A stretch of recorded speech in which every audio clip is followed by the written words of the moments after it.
Who is Pat Lee? What are his contributions to Transformers? Well, that's a tale. Pat Lee was the founder of DreamWorks Productions, a now defunct comic book company. How did DreamWorks die? Well, it's mostly Pat Lee's fault. Around the time the Transformers comic license was at IDW, legendary Transformers writer Simon Furman was asked if Lee would ever do work for IDW Transformers, to which Furman bluntly replied, "Over my dead body!" Yeah, so, Pat Lee. In his early days, he submitted some artwork to DC and Marvel, but unfortunately for him, both publishers realized what a shoddy artist he was and didn't give him a job. However, he did catch the eye of infamous comic book artist Rob Liefeld, who was mostly known for being unable to draw feet or proportions. But he does draw a lot of pouches, we mustn't forget that.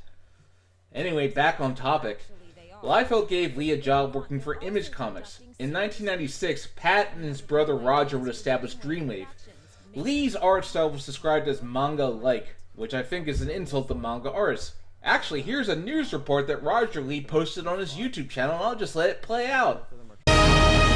A gray and a wet day turning into kind of a gray and a wet evening down here on Front Street. Will you need the umbrella this weekend? That's the key question. I'm going to tell you a little later when we go to the forecast. First, entertainment, the comic book kind. Swinging into town just in time for the weekend. Thousands of dedicated comic book fans. It is the Canadian National Comic Book Expo, and as Tracy Moore reports now, two brothers from this city aim to transform this gathering. They might look like a bunch of kids horsing around with video games. Well, actually they are. But believe it or not, they're also conducting serious research, coming up with new ideas for Dreamwave Productions, makers of the hottest comic book in the continent. We're the #1 selling comic book right now. We also hit the #2 spot as well. Both of them are Transformers.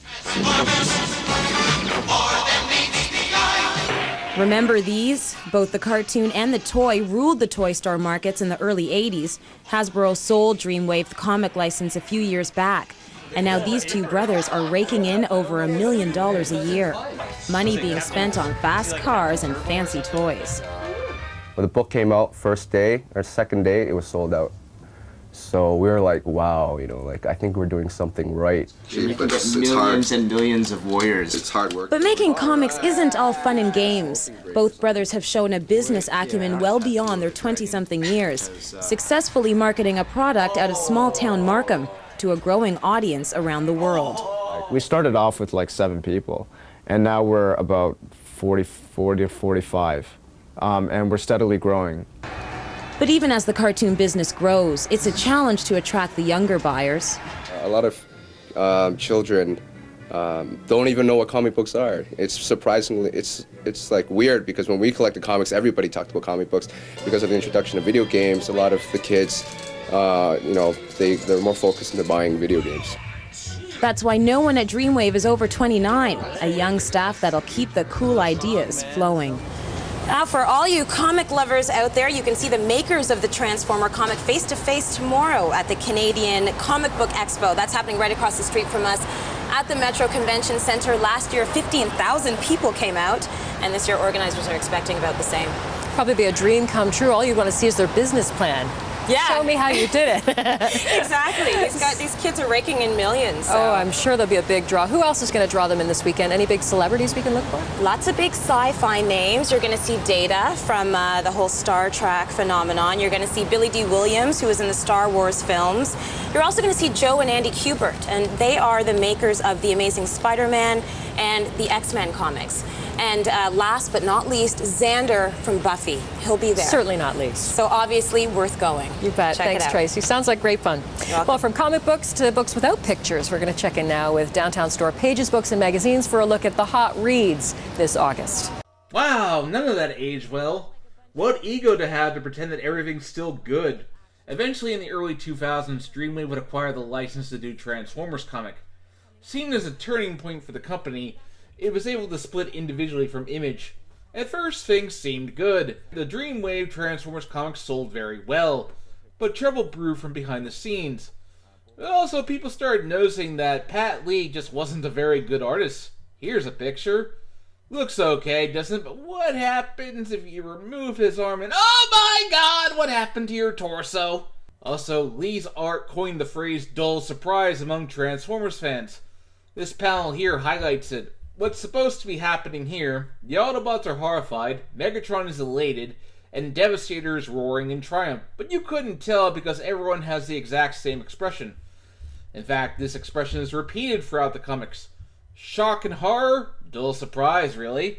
But what really makes Pat Lee a scumbag, aside from his terrible art, is his business practices. Many of the writers and artists of Dreamwave would reveal that Pat Lee didn't really pay any of them what they were owed.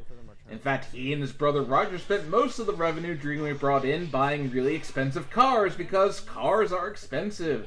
Also, he failed to give many artists their proper credit as the company would continue to claim Pat as a superstar artist. In fact, let's hear some quotes about and by Pat Lee, courtesy of the Transformers Wiki. It is a mistake to suppose that men succeed through success.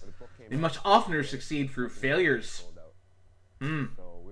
I guess you would know something about that, wouldn't you, Pat?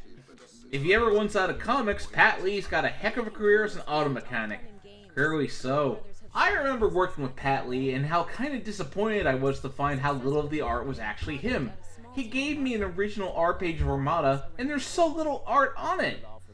If Pat had been some faceless bureaucrat, it maybe wouldn't now seem like such an acute betrayal. But he looked me square in the eye and said everything's hunky-dory.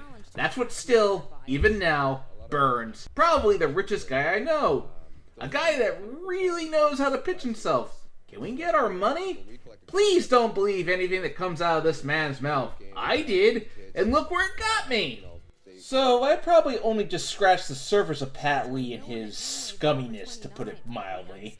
But that's a tale for another time, I suppose. See you next time!